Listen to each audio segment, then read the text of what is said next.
میں نے 80% یہودیوں کو اس دنیا سے ختم کر دیا ہے اور 20% کو چھوڑ رہا ہوں۔ میرے مرنے کے بعد تمہیں اس بات کا احساس ہوگا کہ کاش میں ان 20% کو بھی ختم کر کے جاتا اور دنیا سے یہودیوں کا نام و نشان مٹا کے جاتا۔ یہ الفاظ تھے ایڈولف ہٹلر کے۔ ہٹلر کا نام سنتے ہی ذہن میں یہ خیال آتا ہے کہ اس نے بڑے پیمانے پر یہودیوں کا قتل عام کیا تھا۔ مگر آخر ہٹلر یہودیوں سے نفرت کیوں کرتا تھا؟ یہودیوں کو جرمنی سے کیوں نکالا گیا؟ یہ وہ سوال ہیں جن کا جواب حاصل کرنے کے لیے کئی کتابیں لکھی گئیں، مگر درست جواب یہ ہے کہ ہٹلر جرمن کو دنیا کی سب سے بہتر قوم سمجھتا تھا۔ اس کا خیال تھا کہ صرف جرمن قوم کو ہی دنیا پر حکمرانی کرنے کا حق حاصل ہے، اور جرمن قوم کی ترقی کے لیے یہ ضروری ہے کہ ملک سے تمام غدار ختم کر دیے جائیں۔ یہ انسان کی ترقی میں رکاوٹ ہیں۔ پہلی جنگ عظیم میں جرمنی میں رہنے والے یہودیوں نے در پردہ جرمن مفاد کے خلاف برطانیہ اور اس کے اتحادیوں کا ساتھ دیا تھا۔ جرمنی میں رہتے ہوئے جرمنی کے خلاف کام کرنا ہٹلر کے نزدیک ناقابل معافی جرم تھا۔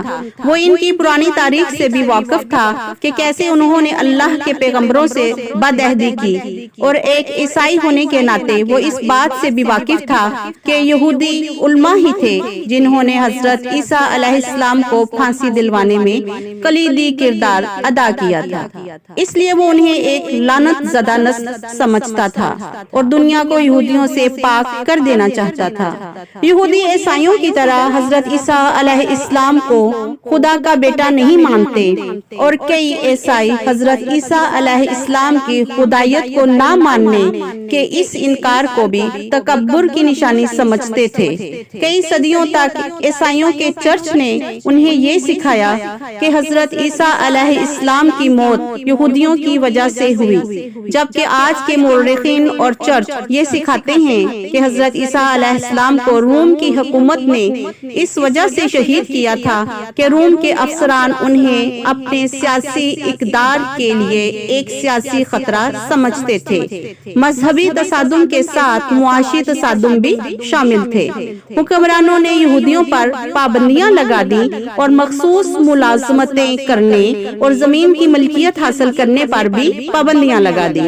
اسی وقت کیونکہ پرانے زمانے کے چرچ سود خوری یعنی پیسے کی سود سمیت لین دین کی اجازت نہیں دیتے تھے، فرانس میں روس کی خفیہ پولیس کے ایک اہلکار زیون کے بڑوں کے پروٹوکولز تیار کیے گئے۔ پروٹوکولز میں یہ کہا گیا کہ یہودی پوری دنیا پر قبضہ کرنے کی سازش کر رہی ہیں۔ ان دستاویزات میں عالمی یہودی لیڈر ایک میٹنگ کے کمنٹس شامل کیے گئے جن میں انہوں نے پوری دنیا پر قابض ہونے کے منصوبوں کو حتمی شکل دی، اور ان میں یہ واضح تھا کہ یہودی خفیہ تنظیموں اور ایجنسیوں کے ذریعے سیاسی جماعتوں، معیشت، اخبارات اور عوامی رائے کو کنٹرول کرنا اور اپنے مقاصد کے لیے استعمال کرنا چاہتے تھے۔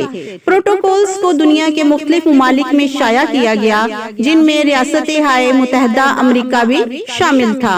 9 نومبر 1938 کی رات کو رائخ بھر میں یہودیوں کے خلاف تشدد شروع ہو گیا۔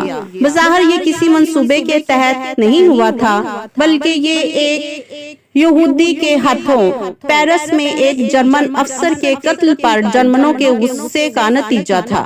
2 دنوں میں 250 سے زائد یہودی عبادت گاہیں جلا دی گئی، 7000 سے زائد یہودی کاروباروں میں لوٹ مار کی گئی اور انہیں تباہ کر دیا گیا۔ درجنوں یہودیوں کو مار دیا گیا اور یہودی قبرستانوں، ہسپتالوں، اسکولوں اور گھروں کو لوٹا گیا، جبکہ پولیس اور فائر بریگیڈ کی گاڑیاں دیکھتی ہی رہی۔ سڑکوں پر بکھرے ہوئے دکانوں کی کھڑکیوں کے شیشوں اور کرسیوں کی وجہ سے اس رات کو کرسٹل نائٹ یعنی ٹوٹے ہوئے شیشوں کی رات کہا جانے لگا۔ ناظرین، اس کے بعد کی صبح کو جرمن کے 30,000 یہودی مردوں کو یہودی ہونے کے جرم میں گرفتار کر کے حراستی کیمپوں میں بھیجا گیا، جہاں ان میں سے سینکڑوں افراد مر گئے۔ کچھ یہودی عورتوں کو بھی گرفتار کر کر کے مقامی قید خانوں میں بھیج دیا گیا۔ یہودیوں کے کاروباروں کو اس وقت تک کاروبار دوبارہ کھولنے کی اجازت نہیں دی گئی جب تک کہ ان کا انتظام غیر یہودیوں کے ہاتھوں میں نہ دے دیا گیا ہو۔ یہودیوں پر کرفیو لگا دیا گیا، جن کی وجہ سے ان کے گھروں سے نکلنے کے اوقات محدود ہو گئے۔ ٹوٹے ہوئے شیشوں کی رات یعنی کرسٹل نائٹ کے بعد جرمن اور آسٹریلین یہودی بچوں اور جوانوں کی زندگی اور بھی مشکل ہو گئی۔ ان پر پہلے ہی عجائب گھروں، عوامی پارکوں اور تیراکی کے پولوں میں داخلے پر پابندیاں لگا دی گئی تھی۔ اب انہیں سرکاری اسکولوں سے بھی خارج کر دیا گیا۔ اپنے والدین کی طرح یہودی نوجوانوں کو بھی جرمنی میں مکمل طور پر علیحدگی کا سامنا کرنا پڑا۔ مایوسی میں کئی یہودیوں نے خودکشی کر لی۔ زیادہ تر خاندانوں نے بھاگ جانے کی بھی بھرپور کوشش کی۔ 17,000 کے قریب پولش یہودیوں کو جرمنی سے نکال دیا گیا۔ یہ سب ان کی جرمنی کے خلاف سازشوں اور پرتشدد حملوں میں ملوث ہونے کے بعد کیا جا رہا تھا۔ یہودیوں کی نشاندہی کر کے انہیں سرکاری عہدوں سے برطرف کر دیا گیا۔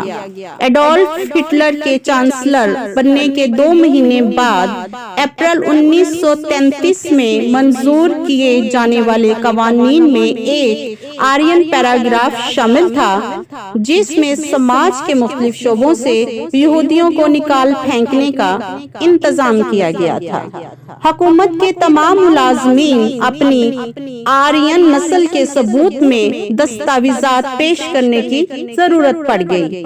پہلی دفعہ قانون میں یہودی کی تاریخ فراہم کی گئی تھی۔ جن ملازمین کے والدین، دادا دادی، نانا نانی یہودی تھے، انہیں اپنے عہدوں سے برطرف کر دیا گیا۔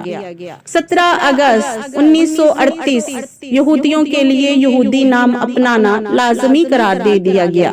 جرمنی حکومت نے ان تمام یہودیوں کے جو اپنے پہلے ناموں سے یہودی ظاہر نہیں ہوتے تھے، اپنے پہلے نام کے بعد ایک یہودی نام کا اضافہ کرنا ضروری قرار دے دیا گیا۔ مردوں کو اسرائیل اور عورتوں کو سارا کا نام دیا گیا۔ مرد اپنے نام کے ساتھ اسرائیل لگائیں گے اور عورتیں اپنے نام کے ساتھ سارا لگائیں گی تاکہ پتہ چلے کہ وہ یہودی ہیں۔ اکتوبر میں جرمن حکومت نے یہودیوں کے تمام پاسپورٹ ضبط کر لیے۔ یہودیوں کو جاری کیے جانے والے نئے پاسپورٹ پر جے کا ٹھپا لگایا گیا۔ 19 ستمبر 1941 جرمنی میں یہودیوں کی شناخت کے لیے بیج متعارف کرایا گیا۔ 6 سال کی عمر سے زائد یہودیوں کو تمام اوقات اپنے کپڑوں پر ایک پیلے رنگ کا 6 نقطوں والا ستارہ پہننا ضروری ٹھہرایا گیا، جس پر کالے حرفوں میں جوڈ لکھا گیا تھا، جو جرمن زبان میں یہودی کہلاتا تھا۔ اب جرمنی میں یہودیوں کو دیکھ کر ہی پہچانا جا سکتا تھا۔ اکتوبر میں یہودیوں کی جرمنی سے باقاعدہ جلا وطنی شروع ہو گئی۔ مارچ 1942 میں یہودیوں کے لیے اپنی رہائش گاہوں پر بھی ستارے کی نمائش کرنا ضروری ہو گیا۔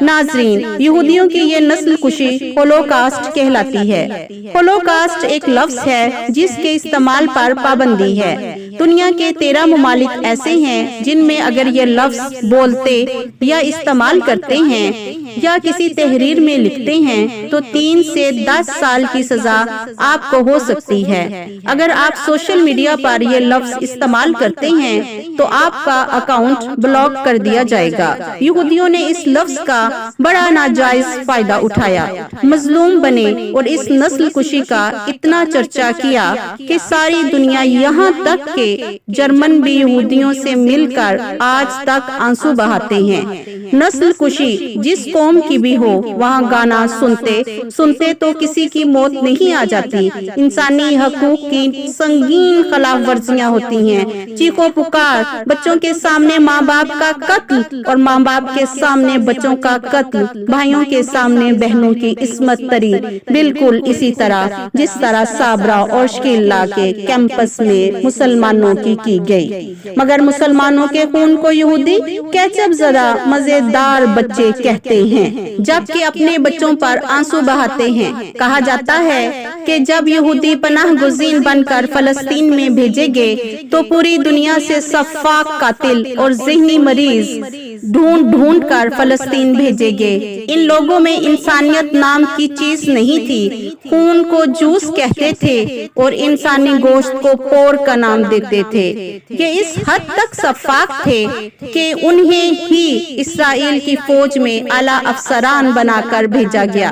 انہوں نے جب فلسطین کی آبادی پر ظلم ڈھائے اور اقوام متحدہ ایک منافق کی طرح انہیں گھیر کر ان کے گھروں سے نکال کر لے گیا، ان مسلمانوں کے گھروں پر یہودیوں کے قبضے ہو گئے۔ جب مہاجرین کیمپس میں اسلامی تہوار کے موقع پر خوب تیز آواز میں خوشیاں منانے کی آڑ میں گانے چلائے گئے، ایک فلسطینی جو کہ فلسطین کے سفارتکار بھی رہے اور آج کل جامعہ ازہر میں پروفیسر ہیں، انہوں نے بتایا کہ ان گانوں کی آڑ میں مسلمانوں کی چیخیں کسی کو سنائی نہ دی۔ یہودی مسلمانوں کے خیموں میں گھستے اور قصائیوں کی طرح مسلمانوں کو ذبح کرتے، جب تھک جاتے تو پھر شراب پیتے، اپنے اوپر انڈیلتے، کہکہے لگاتے، پھر ناچتے ہوئے مسلمانوں میں گھس جاتے۔ یہودیوں نے اس قتل عام کو ایک تہوار کی طرح منایا۔ صبح ان کیمپس میں صرف انسانی گوشت اور خون تھا، لاشوں کو اس طرح مسلا گیا کہ کسی کی بھی انسان کی پہچان ممکن نہ تھی۔ تمام جسمانی اعضاء کو اجتماعی قبر میں دفن کر دیا گیا۔ مرنے والوں کے گھروں، باغات اور کھیتوں پر اسرائیلیوں کا قبضہ ہو گیا۔ ناظرین، یہ سلسلہ آج تک جاری ہے۔ یہودیوں کا ایک گروہ ایسا بھی ہے جو قدیم توریت کو مانتا ہے اور یہودیوں کے لیے الگ وطن کے قیام کو اللہ کی نافرمانی مانتا ہے۔ ان کے مطابق دنیا ختم ہو جائے گی اور دنیا پر اللہ کا عذاب آ جائے گا اگر یہودیوں نے اس کی نافرمانی کر کے الگ وطن بنا لیا۔ یہ آپ کو اکثر دیوارے گریا پر ماتھا رگڑتے روتے ہوئے ملیں گے، مگر یہ لوگ آٹے میں نمک کے برابر ہیں۔ زیادہ تر جنونی زائنسٹ کہلاتے ہیں، دنیا کے سامنے مظلوم بن کے ہمدردیاں سمیٹنے والے لوگ ہیں، درندے سے زیادہ سفاک ہیں۔ یہ اپنا مقصد کبھی نہیں بھولے تھے۔ آج ایڈولف ہٹلر کو وقت نے صحیح ثابت کر دیا ہے۔ یہودیوں کی جس عالمی سازش کو نازیوں اور روسیوں نے بے نقاب کیا تھا اور جسے روکنے کی کوشش کی تھی، یہودیوں نے پیر جماتے ہی اس پر کامیابی سے کام کرنا شروع کر دیا۔ فرق صرف اتنا ہے کہ اس بار عیسائی دنیا ان کے ساتھ ہے، کیونکہ وہ یہودیوں کو نہ صرف مظلوم سمجھتے ہیں بلکہ ان کے خلاف بات کرنے کو بھی بہت بڑا گناہ سمجھتے ہیں۔